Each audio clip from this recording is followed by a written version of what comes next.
안녕하십니까. 김승현 목사입니다. 이제 오늘서부터 본격적으로 예수님의 치유의 이야기를 여러분과 함께 나누기를 원합니다.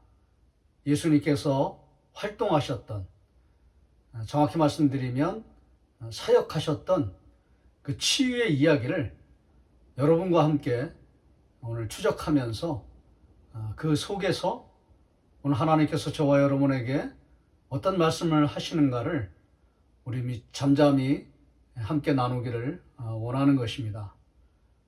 먼저 누가복음 4장 31절부터 37절까지의 이야기가 처음으로 이제 예수님께서 회당에서 이 회당은 굉장히 중요합니다.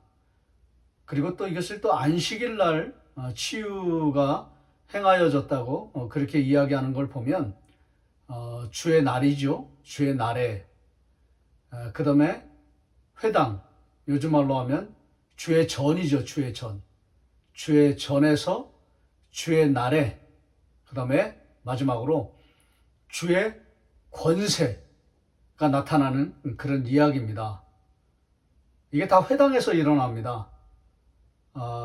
특별히 이 가버나움 회당이라고 했는데 가버나움 인근의 어느 한 회당에서 그 다음에 무섭고 막 두렵고 큰 소리 지르는 그런 귀신 들린 그런 아픈 사람이 있었는데 그 사람을 고치시는 그런 이야기입니다. 근데 이 장소가 어디냐? 이게 회당이었던 것이죠.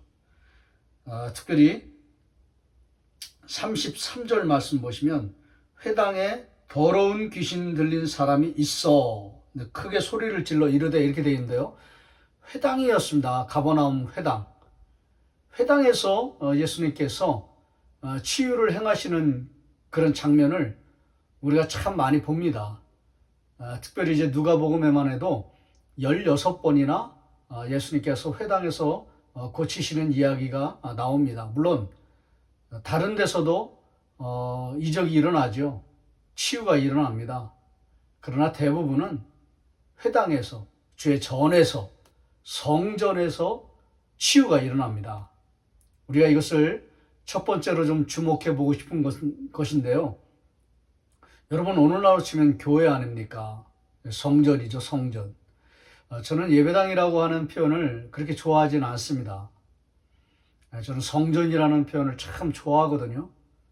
예전에 저희는 신학생일 때는 많은 선생님들이 예배당이다. 성전은 그냥 신약성전 또 구약성전 그걸로 끝났다. 지금 21세기에는 이제 성전이 아니라 예수님의 성전이고 우리 마음의 성전이고 성령이 거하시는 전이고 그런 거지 성전은 교회가 아니다. 교회와 성전은 다르다. 그냥 성전은 그냥 예배당이다. 건물이다. 뭐 이렇게 얘기를 했거든요. 그런데 최근에 그 신약 그 사조들이 신학들이 정확히 말씀드리면 굉장히 이제 발전을 이루면서 성전에 대해서 새로운 신학들을 이야기하고요. 그 다음에 성전의 가치를 굉장히 중요하게 보면서 연구하는 그런 연구들이 참 많이 발전했습니다. 성전 신학이라고도 할 정도로 성전에 대한 아주 중요하고도 깊은 의미를 찾아내고 있는데요. 특별히 그레고리 비엘의 책을 읽어보면요. 거기에 아주 놀라운 그런 이야기들이 참 많이 담겨 있거든요. 성전은 똑같다는 거예요. 구약이든 신약이든 오늘날의 교회든 다 성전의 개념이라는 거예요. 이 공적인 공간이거든요. 공적인 장소거든요. 이 성전에서 놀라운 일이 많이 일어났다면 오늘날에도 교회에 와서 기도해야 된다는 거예요. 적용하면. 물론 하나님은 어디나 계십니다. 교회에만 계신 것이 아닙니다. 온 세상이 다 교회죠. 다 성전이죠. 그러나 성전에서만 꼭 일이 일어나는 건 아니지만 성전에서 놀라운 일이 참 많이 일어난다라는 것입니다. 이 모든 성전에서의 놀라운 치유의 이야기를 우리가 생각하면서 오늘날의 예배당을 너무 무시하는 경향이 참 많습니다. 예배당은 성전입니다. 성전에는 권세가 있습니다. 주의 권세죠. 오늘도 이 귀신 들린 아픈 사람을 고치는 게 이게 권세거든요. 이런 권세가 회당에서, 성전에서 일어났다는 사실을 우리가 좀 깊이 생각해 볼 필요가 있는 것입니다. 여러분, 기도하실 때 우리는 어디에서나 기도할 수 있고요.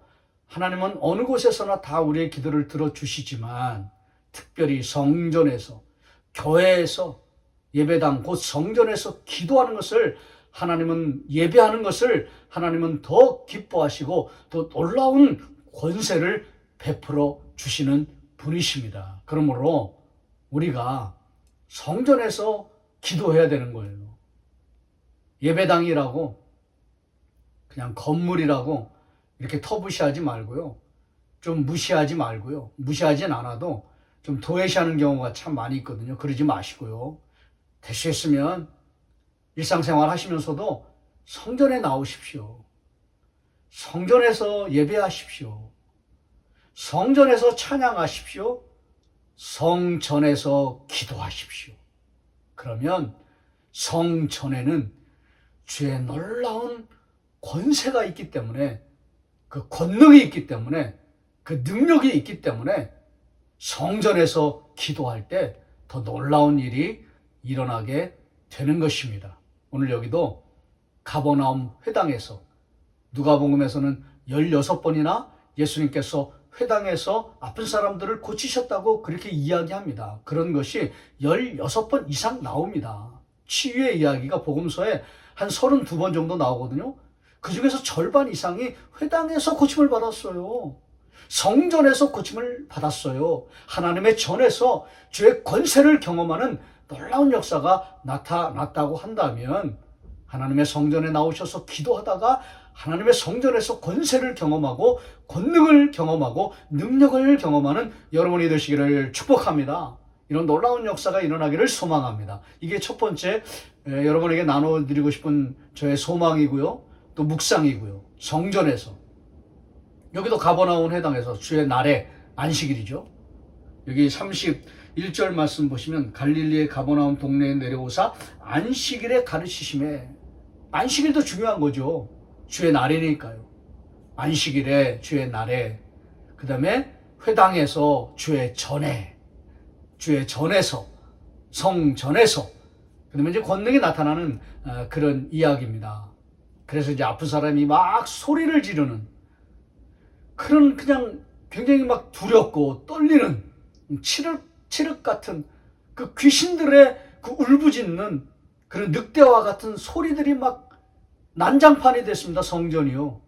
마치 예수님께서 성전에서 장사하는 사람들을 막 쫓으실 때, 그때의 장면을 떠올리시면 틀림이 없습니다. 난장판이에요. 막 장사하는 사람, 짐승들의 울부짖는 소리, 칠흑 같은 그런 어둠이 막 임하는 소리, 그런 저주가 임하는 소리, 아픔이 임하는 소리, 소리를 지르고 박수를 치고 난동을 부리고 막 그런 그 쓰레기장 같은, 쓰레기통 같은 성전이, 시장통 같은,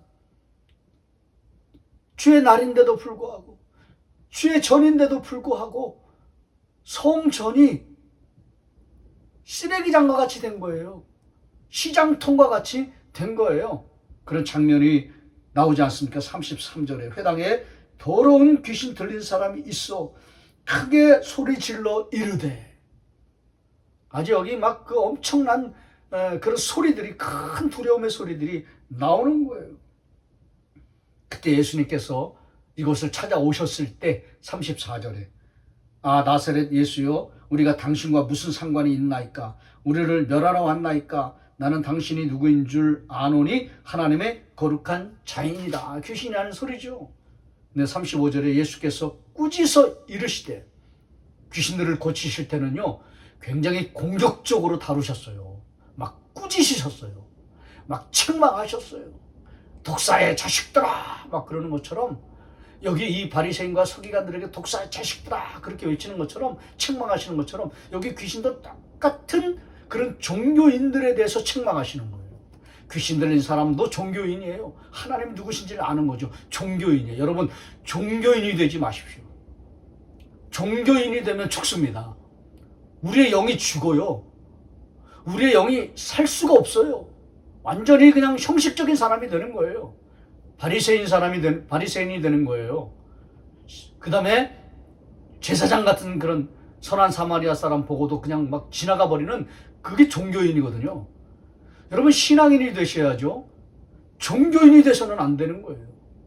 종교적인 생활에 익숙한 분들이 되시면 안 됩니다. 큰일 납니다. 여러분의 영혼이 죽습니다. 종교인들이 얼마나 많은지 몰라요. 신앙인이 되셔야 되거든요. 주의 전인데요. 성전인데요. 거룩한 공간인데요. 거기서 나오셔서 전심으로 하나님을 의지하며 하나님께만 마음을 두며 하나님을 의존하면서 하나님의 도움을 구하시면서 전심으로 기도하고 예배드리고 찬양하고 하나님을 높여드리는 거기에 마음을 다하고 뜻을 다하고 힘을 다하고 그게 신앙인이거든요. 근데 거기에는 관심이 없어요. 그게 마리아거든요. 마리아. 근데 다 마르다 같은 사람만 있어요. 그냥 활동만 있고 사역이라고도 말할 수 없거든요. 그냥 활동이에요. 활동. 종교적 활동이에요. 활동. 그냥 일이에요. 일. 일감 받은 거 가지고 그냥 일하는 거예요. 일꾼이에요. 일꾼. 저는 일꾼이라는 표현을 좋아하지 않습니다. 일하는 사람 돼서 뭐 하겠습니까? 마음이 없는데요. 마음은 내게서 멀도다. 마당만 밟는 자들 뿐이다. 탄식하셨잖아요. 종교인이 되면 안 되는 거예요.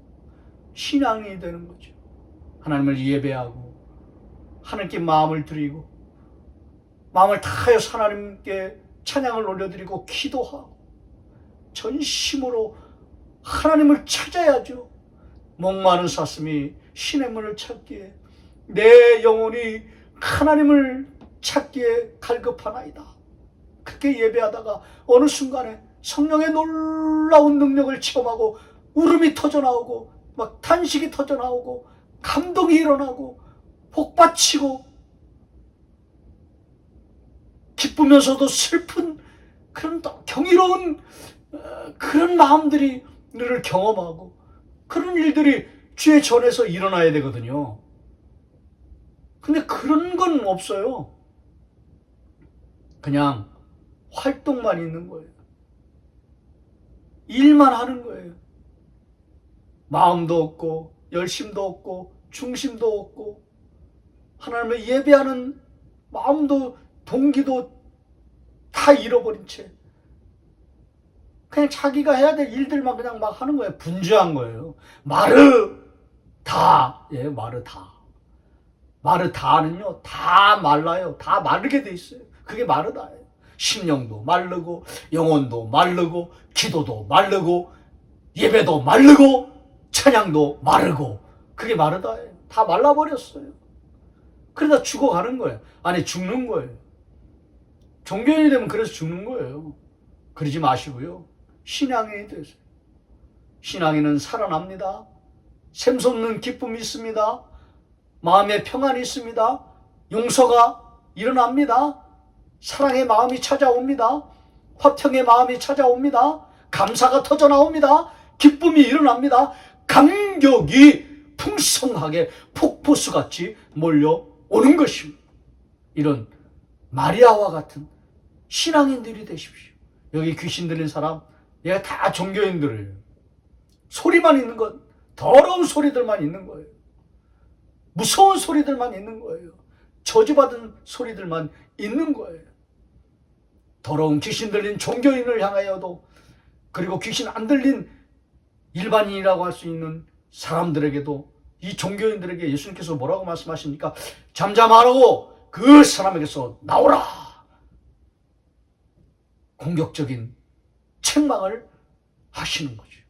근데 놀라운 건 뭐냐면 두 번째입니다.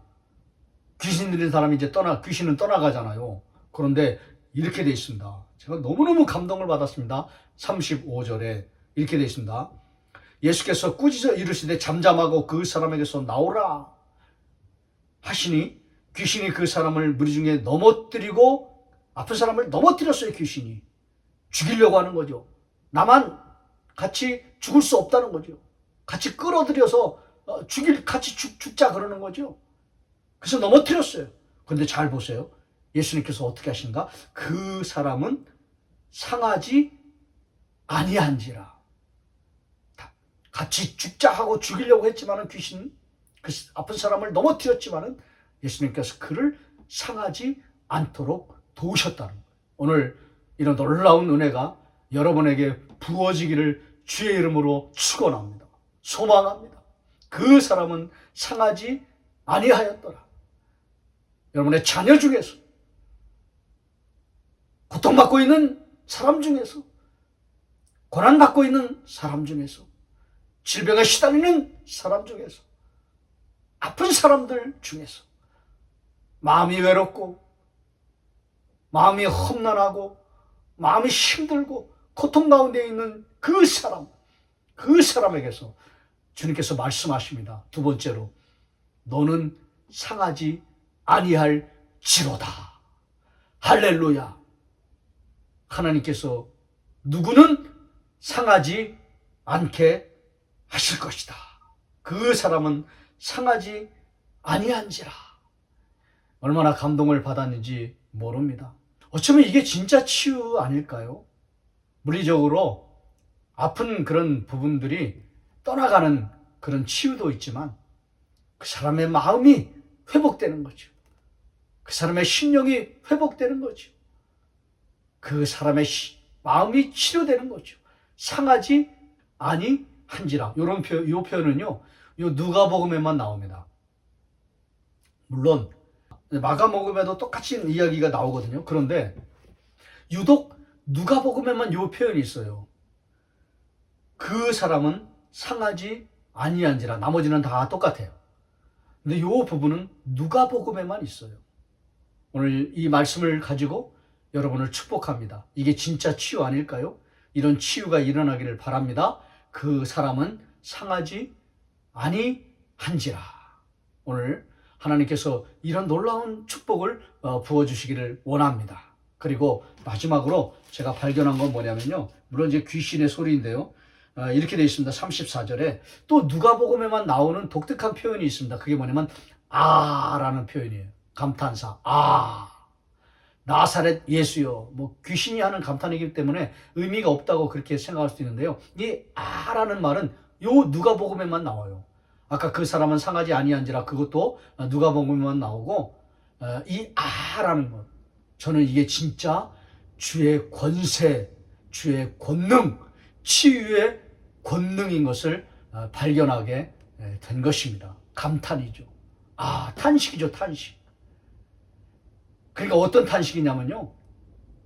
귀신 들려 고통당하는 사람이 이제 회당에 왔잖아요. 그래서 막 귀신들이 울부짖잖아요. 귀신에 잡혀가지고. 같이 죽자고 막 넘어뜨렸잖아요. 상하지 않도록 붙드셨잖아요. 그거를 깨달은 거예요. 그래서 감사가 나오고 탄식이 나온 거죠. 진짜 이런 영적인 슬픔이죠. 하나님께서 그 아픈 사람을 귀신 들려 고통하고 있는 그 아픈 사람의 심령과 영혼을 다치지 않게 하신 것 때문에 마음이 복받쳐서 탄식이 나오는 거예요. 너무 깊은 감사가 나온 거예요. 어쩌면 이게 진짜 주의 권세입니다. 치유의 권세예요. 치유의 능력이에요. 육신이 귀신 들리는 거, 육신이 떠나가는 거, 그 물리적인 거 고침받은 거, 물론 그것도 성전에서 나오는 권세이지만 샘물처럼 나오는 것처럼, 그러나 진짜 샘물처럼 터져나오는 진수와 같은 그런 주의 전에서 경험할 수 있는 권세는 뭐냐면 내 심령이 바뀌는 거예요. 어떻게 바뀌는 것입니까? 탄식으로 바뀌는 거예요. 슬픔으로 바뀌는 거예요. 고통으로 바뀌는 거예요. 무엇을 생각하면서? 상하지 않는 영혼들을 바라보면서 주님께서 내가 기도하는 영혼들을 놓고 위하여 기도할 때 그 영혼의 마음이 상하지 않게 하옵소서. 그런 불쌍히 여기는 마음을 가지고 기도해야 되는 거죠. 그러다가 주님께서 상하지 않도록 보호하시고 지키시고 고치시는 것을 깨달으면서 내 마음속에 너무나 그것 때문에 감사가 나오고 슬픔이 나오고, 그래서 하고 내 영혼이 깊은 기도의 세계에, 감사의 세계에 상하지 않도록 기도하다가 하나님께서 그 영혼을 만지시는 걸 바라보면서 내 영혼에 깊은 감사가 터져나오는 그 상태, 그 탄식, 라고 하는 이 탄식.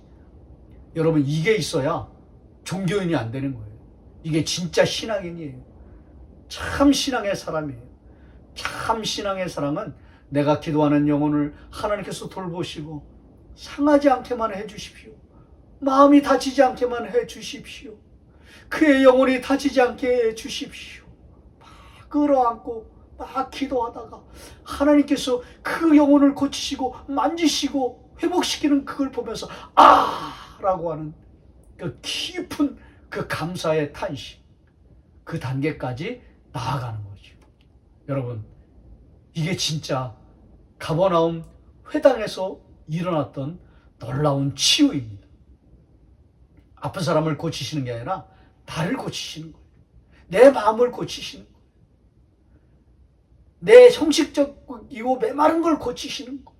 불쌍히 여길 마음을 주시고 긍휼히 여길 마음을 주시고 상하지 않게만 해주십시오.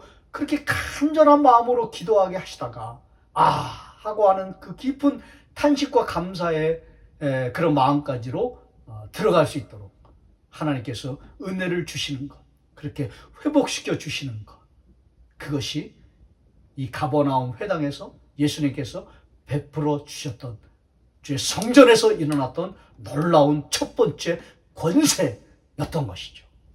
물리적으로 고침받은 것을 넘어서 종교인을 신앙인으로 깊은 탄식 가운데, 영적인 깊은 아픔 가운데 들어가도록, 그래서 형제를 위하여, 아픈 사람을 위하여, 고난받는 사람을 위하여, 핍박받는 사람을 위하여, 그리고 환자를 위하여, 영혼이 헤매고 있는 자들을 위하여 불쌍히 여기면서 상하지 않게 해 주시옵소서. 그렇게 기도하다가 그 만지시는 영혼을 보면서 하고 탄식할 수 있는 그 영적인 깊은 그런 감사의 세계, 기도의 세계로 들어갈 수 있도록 회복시켜 주시는 치유. 이 치유가 진짜 치유인 것입니다. 오늘 이걸 여러분과 함께 나눴는데요. 이런 치유가 여러분에게 임하시기를 축복합니다. 여러분에게 내려오시기를 소원합니다. 여러분의 심령을 완전히 바꾸어 주셔서, 변화시켜 주셔서, 새롭게 하여 주셔서 감사가 터져나오고 기쁨이 터져나오고 평안이 터져나오고 긍휼히 여기는 마음이 막 일어나고 깊은 슬픔이든 어쨌든 막 깊은 탄식이 터져나오는 하나님의 세계가 놀랍다. 주님의 세계가 놀랍다. 주님의 일하심이 놀랍다. 주님은 위대하신 분이다. 귀신이 말한 것처럼 당신은 진짜 참 살아계신 하나님이십니다. 하고 하는 이 탄식 속에 들어있는 이 놀라운 이 통찰, 이런 것들을 마음껏 받으시고 전격적으로 받으셔서 완전히 회복되는 그런 놀라운 역사가 일어나서 신앙인의 길을 걸어가는 저와 여러분이 되시기를 주의 이름으로 축원합니다.